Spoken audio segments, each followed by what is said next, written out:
Hi, English Nomad here, and welcome to today's episode.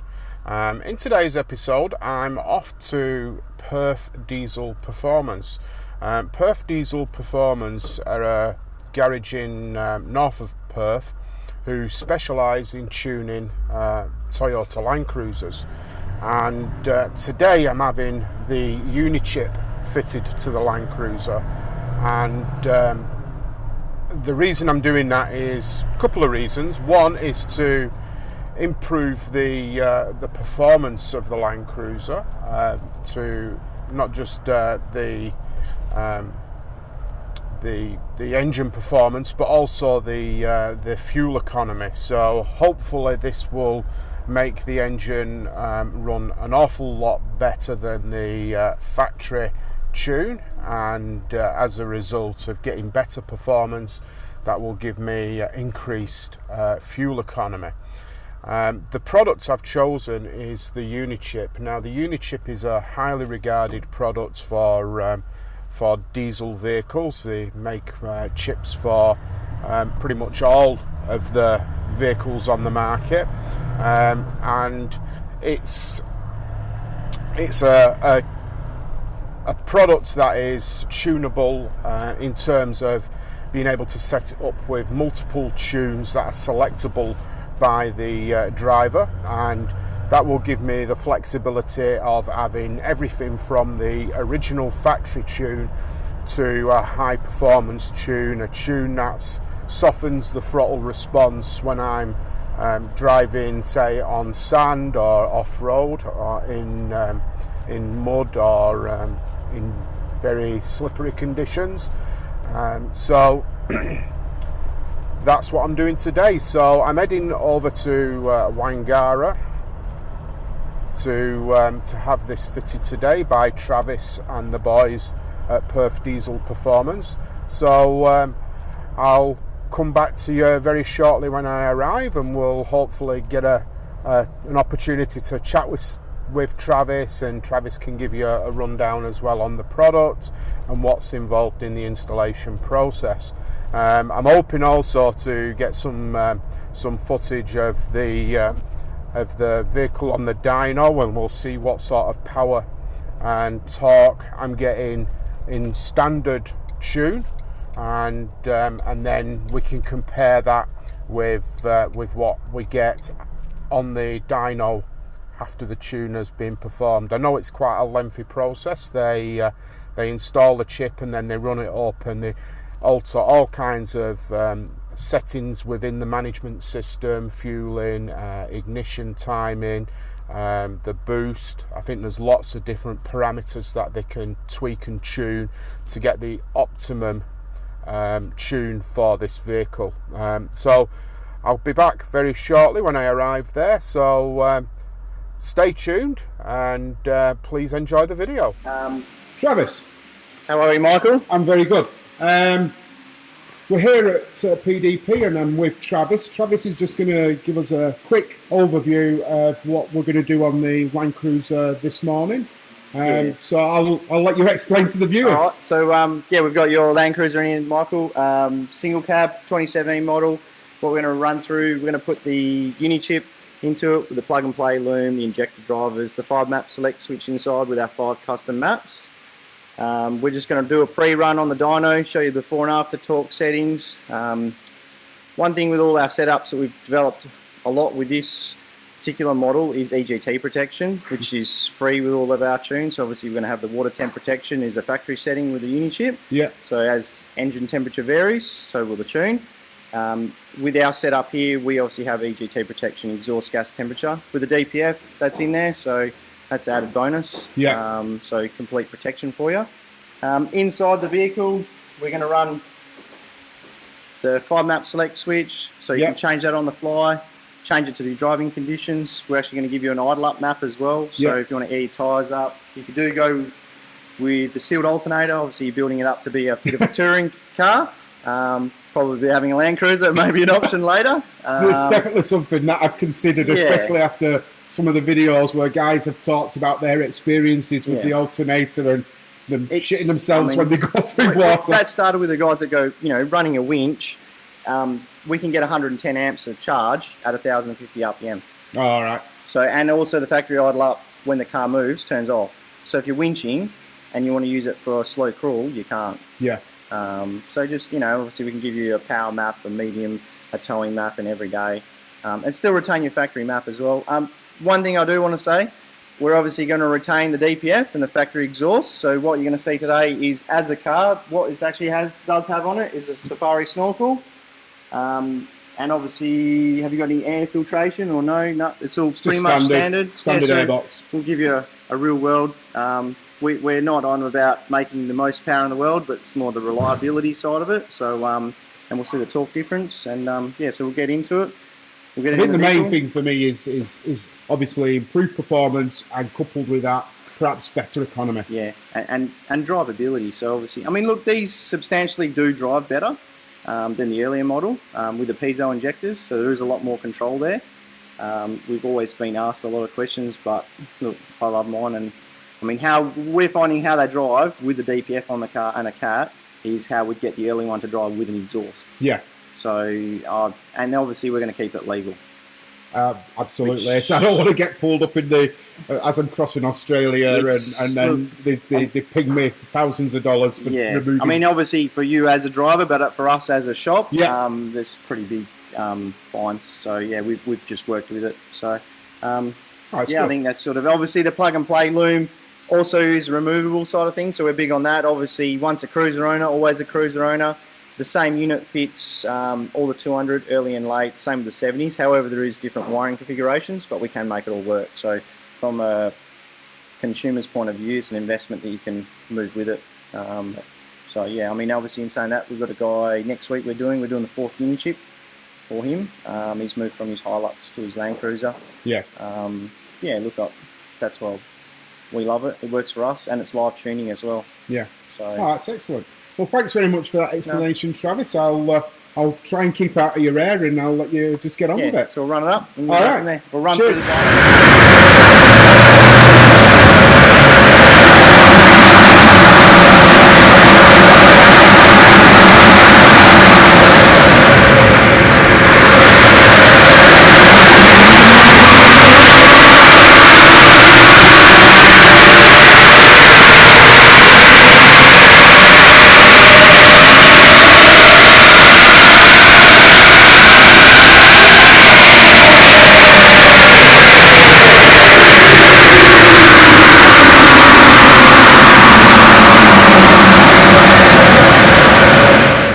looking. Yeah, no, so what we've done is 2 baseline runs, and then we'll come over to the screen. I'll run you through that. Yeah, talk about the torque and the power curve. So this line that's coming through here is the torque. So pretty much, I mean, this is Newton meters. This is all measured at the rear wheels. Yeah. So, I mean, look, they actually activate the cursors.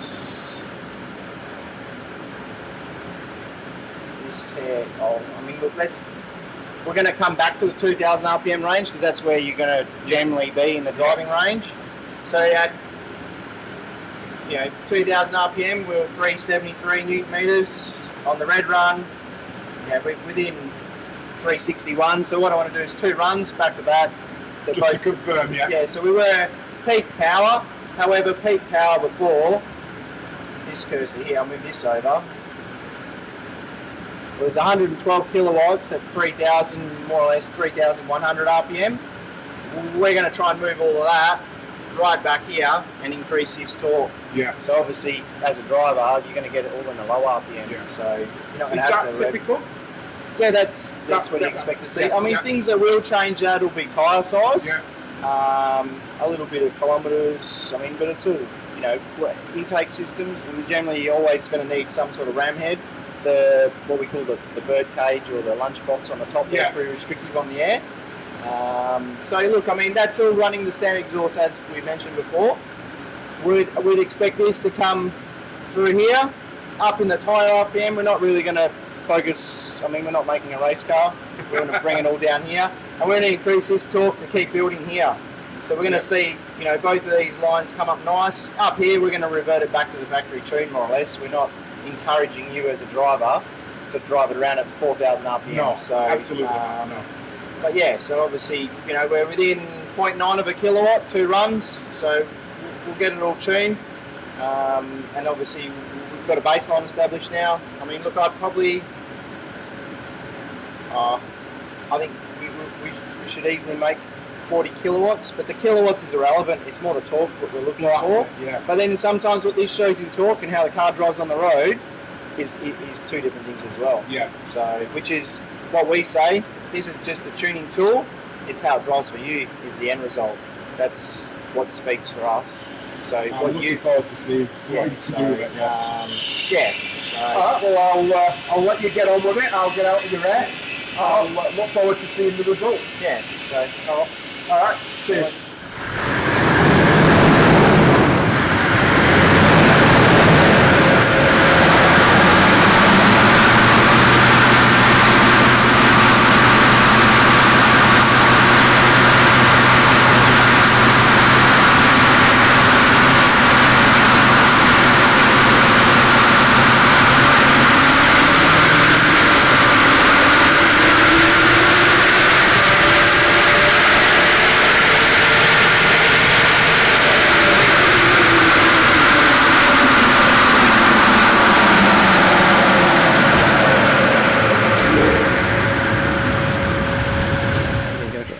Okay, so I'm back at PDP now, and Travis is just going to explain how the tuner's gone and what he's managed to get in terms of results from the work he's been doing. Alright, so obviously you saw we did 2 baseline runs before. We just uploaded one of these back onto it, so we got 112 kilowatts, which is this green line. That's the power curve there, and this one running through here is the torque. So if we run that across there, we're generally around sort of 350, 360. We did mention that before. And if we go to the 2000 RPM mark, which is here, we're at 373 newton meters at the rear wheels. Now if we come up, now we've got 649. Holy So we've, That's a fairly and this is where we difference. sort of say, and this, the truth will be in how the car drives. We Yeah. always say the dyno is just a tuning tool. Yeah. The proof's in the pudding, and your response, and it's nice and linear. I mean, we try not to make it too aggressive. We want it to be usable power. And this is how we're saying down low in the RPM. As you can see, all of our stuff as well, we start from a rolling idle in 4th gear. Yeah. So all the, you know, and the ramp rate, we use a ramp rate that's appropriate for a diesel, Yeah. not a fast ramp rate, and ends up with a higher power figure, but we've got a diesel, we're after torque. So Yeah. you know, so generally speaking, look, we're about 280 newton meters extra at the rear wheels. I mean, you put 35-inch tyres on there, it won't be as big again, but you know, it will still drive really well. So this is where we say this is irrelevant to how it drives. It's how it drives is the end result to the end user. Power-wise, in kilowatts at the tyres at 2000 RPM, we'll pick this point because that's a common driving point. 2000 RPM, we are at 78 newton meters. 78 kilowatts, and now we're at 135. So, yeah, I mean, So, significant, fairly significant, we about sort of 40%, something like that. 78. Yeah, look, call it 80 to.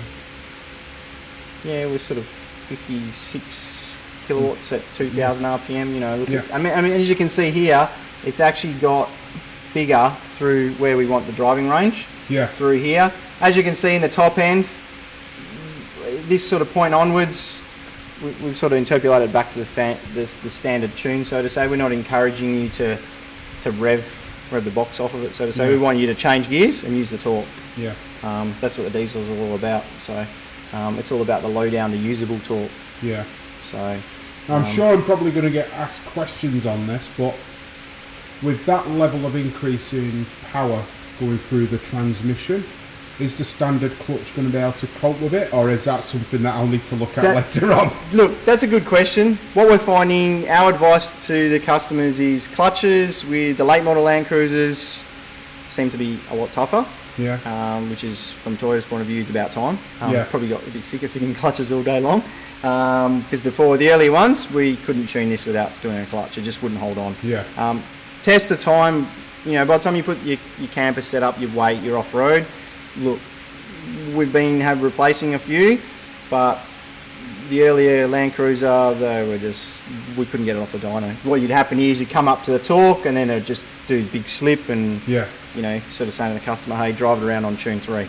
Yeah. Because obviously tune 3 is going to come through at a lesser, you know, not make as much torque. But yeah, look, I think it depends how the end user drives it as well. So if you want to put it in 4th gear and go flat out and work it hard, yeah, you know, the clutch is going to have a shorter life, whereas if you actually drive it appropriately, and, you know, it just depends how you drive the car. Same as probably get asked a lot about, you know, how's the drivetrain go with that extra power. If you change gears and apply the power and then change the next gear, it's completely fine. But if you're aggressive with it, yeah, I'm not going to drive it like a dragster. Yeah, so this is where, you know, if you drive it aggressively, you expect to break things. But, yeah, so obviously, once again, like we said, you've got the Safari snorkel on there. Yeah. That's with the standard exhaust DPF, so we're still running a catalytic converter and a DPF. Yeah. Still regenerates completely fine. That's obviously, we did a lot of R&D with my own car. Yeah. We had to stand strong, obviously, from our point of view. Deleting the DPF is highly illegal. We get asked so many questions about it. It's a big talking subject. It isn't like a Ford Ranger.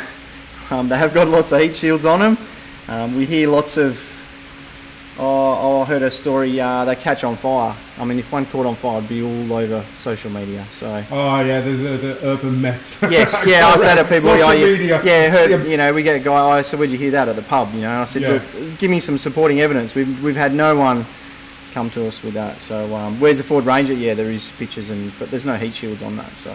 I think if there was a risk, you'd soon see the authorities stopping people going in places where you're likely to start a bushfire.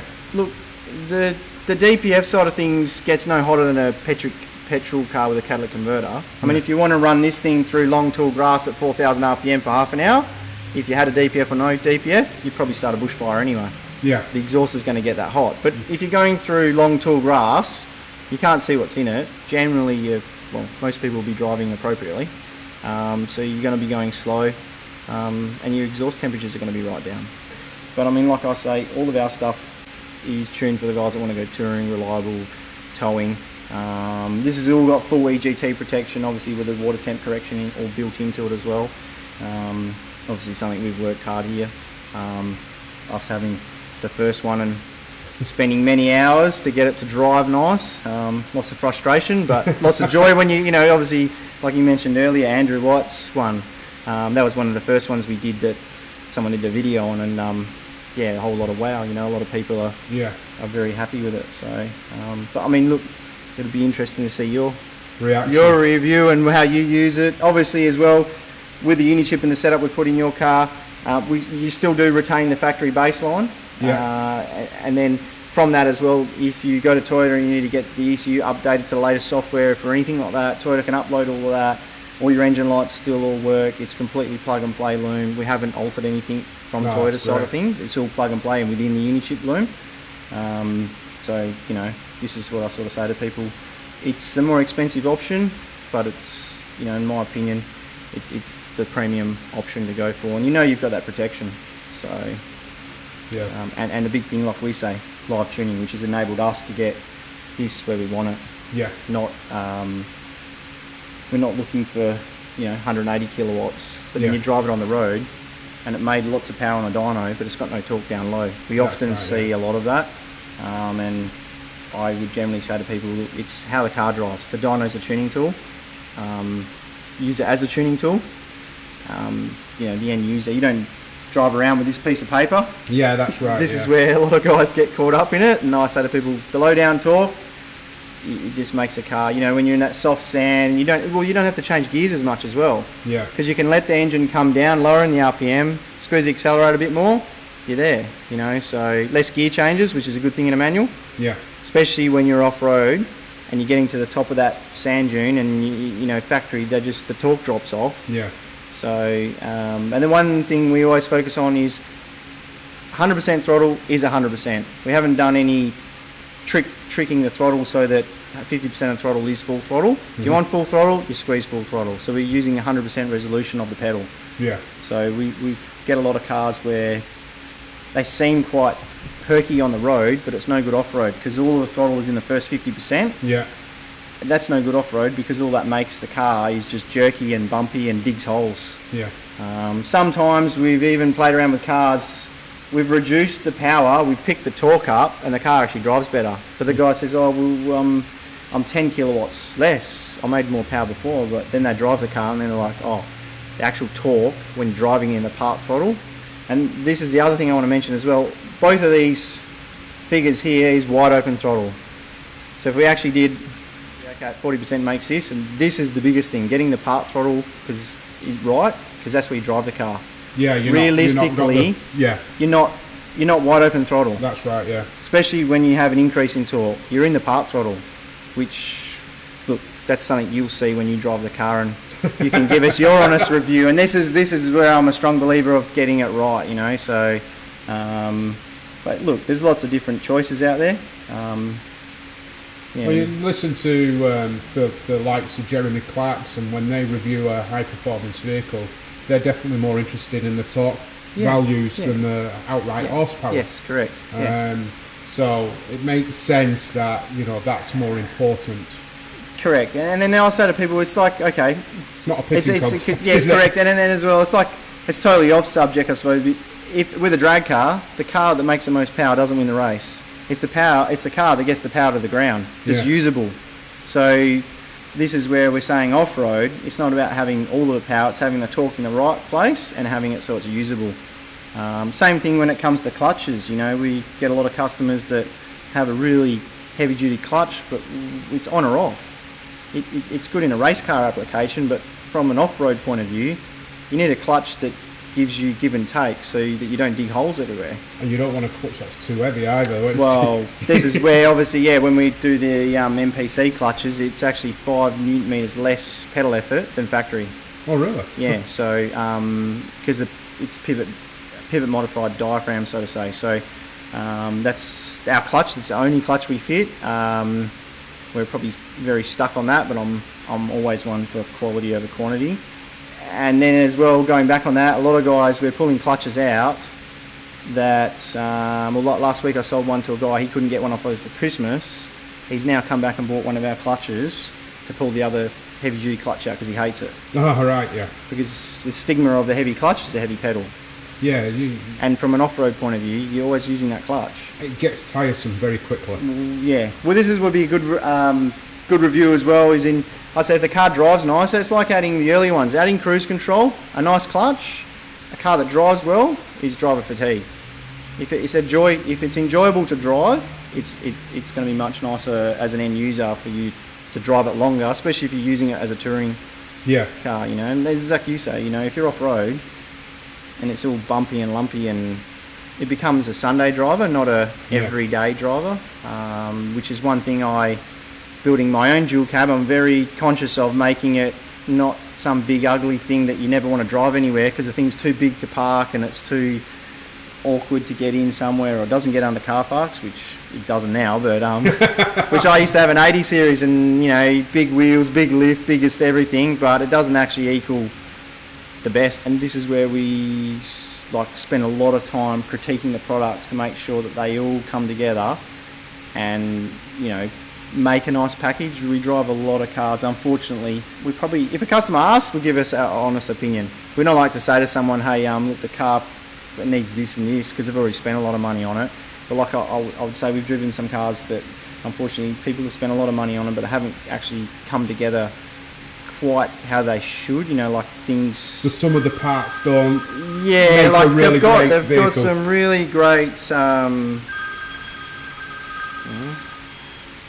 They've got some really great products, but it just hasn't all been tuned to come together to work. And this is where I'm very fussy about, you know, like I was saying to you earlier, about getting the products in the right spot. So if you buy one today, buy another one in 2 weeks' time or a month's time, they all got their own little place and they all come together. There's no point buying things twice, which is, you know, what we spend a lot of time doing. Because there's nothing worse than selling something to someone and then they come back and go, hey, I want this, and you go, oh, actually, now you've got to buy this part if you want that. Yeah. And so we learned that early on, and hence that's why a lot of our stuff now we've just gone and designed our own as an end user, because we're getting what the customer wants. And as the car change, we'll change, or as the end user, the market's changing trends, we'll spend a lot of time to, so I mean, look, this is something, that's what we decided now. We just specialise on the 70 series and the 200s, and look, I think it sort of speaks for itself. Yeah, I'm really excited to take it on the road. So well, thanks very much for that, Travis. No worries, Michael. I'll let you guys take it out for a road test, and then I'll get my hands on it. Yeah, actually, that was one thing when Andrew, we actually did his car. He had it for a week, and I asked him, well, how does it drive? And he says to me, actually, I haven't driven it on one. I'm waiting to film it so I can actually give him my real life. Oh, really? And and I was like, okay. But it all come to light when I watched his video, because I actually had his real-time expression of, what he thought of it. So it was actually, and it was, he did well with that video. So it was quite funny, because I was like, really? So he left here and he drove it home on the factory tune. Oh, right. Because he wanted to set the cameras up. I was like, I would have been hanging to drive that with, how the car drives, because it's chalk and cheese. We get a lot of customers where, like, they'll wait 100,000 Ks because it's out of warranty, this and that, and then we'll do their car and they're like, oh my god, I should have done this 3 years ago. And they're like, it makes the car drive how it should drive, and but I suppose you don't know until you. Well, I think that was one of the first things I noticed because I didn't get an opportunity to test drive one of these before I bought it. Yes, yeah. So when I picked it up, I wasn't sure what to expect in terms of the way that it drove. Yep. And I was expecting it, because I'd come from a 2016 Hilux into this. Yep. I didn't expect it to feel quite as sluggish. Yes, yeah. For the size of the motor. It's so flat. Yeah. Okay, the kilowatt goes up. You've got to rev it to get it. Yeah. You see now, as you're squeezing the throttle through the RPM, this is wide open like we explained, you're actually getting the torque. This is here, you could draw the torque curve with a ruler. Yeah. So there's no excitement coming to you when you're squeezing the pedal. Yeah. So, I mean, that's why we say, that's why I love doing what we do, because guys get it and they drive the car and they go, wow, like it is exciting to drive. It's what they're actually, they're getting what they're paying for, so to say, They're getting it. They're actually getting that. Not, we're not giving them a 50 Newton meter increase. Yeah. And it's all safe, and it's obviously, like we've done Ronnie's car. What's that been in the car now? 130,000 Ks in 3.5 years, and. Yeah, I think I watched his video. And it's done some. No, I don't want to. He shows me something that I don't want to see. All the water crossings, and I'm like, you're not meant to do that in a car, But hey, it's good to test it and use it. So. Cool, excellent. Thanks very much for that, Travis. No worries, Michael. Hi, English Nomad here again, and I'm just going to do another quick reshoot of the portion I was trying to shoot before, but my battery died in my camera. And what I'm doing is I'm taking the opportunity to just get a feel for how this tune-up is working on the vehicle, and give some of my first impressions on what I think about it. So straight away I've noticed that there is a significant difference in the drivability of the LandCruiser. The power is definitely increased, and the torque, it's absolutely amazing. I can plant my foot down and it just pulls so hard through around 1500 revs right up to about 3000. And in fact, where I would normally have to use my gears to keep accelerating, so if I was, say, for example, wanting to overtake a vehicle, I might drop a gear. Now I can press my accelerator down and the thing just pulls away. It's incredible, the amount of additional power and torque that I've got.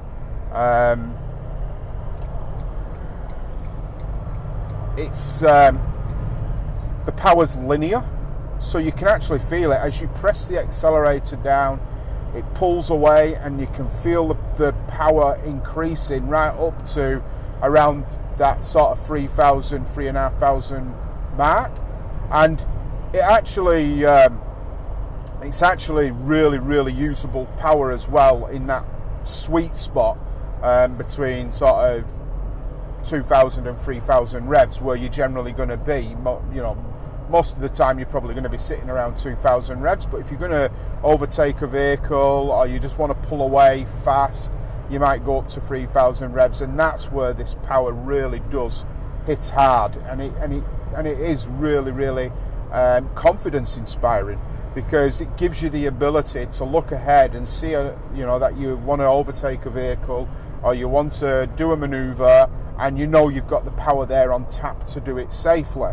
Whereas before, you might decide to drop a gear to do it, or you might even hesitate and decide against it because you don't feel you've got the grunt to make that maneuver. Now I feel I could safely overtake another vehicle without having to change gears. So staying in 5th gear, sitting on 100, there's a vehicle in front, I just want to pass, I can give it a bit of a squirt, and I know I've got that power on tap that'll allow me to pass that vehicle in front. So yeah, I'm very impressed with the Unichip, and I have to say, Travis is very passionate about what he does, and explaining the process he went through developing these tunes. He's obviously someone who's spent an awful lot of time on research and development of these tunes to get them right for this particular vehicle, and his hard work has paid off. So I will give props to Travis and Simon. They've done a fantastic job on this vehicle, and I hope that I can do a more detailed review once I've got used to living with it and used all of the tunes in different conditions, and probably compared them to the factory tune. You know, I have that facility, I can select the factory tune, so I can put myself in certain situations and see how the various tunes work against each other and what works in what situation. But right now I can definitely tell that this vehicle is more drivable.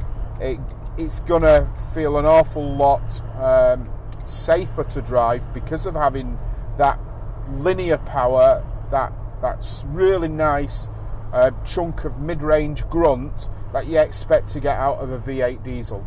So yeah, very happy. I'm smiling every time I put my foot down. I'm smiling. So I think that's an excellent result. So please, as always, like this video, share this video. If you're not a subscriber, please subscribe and click the little bell icon so that you get the notifications when I upload a new video. And as always, please comment below. And with that, I'll sign off, and thank you for watching, guys.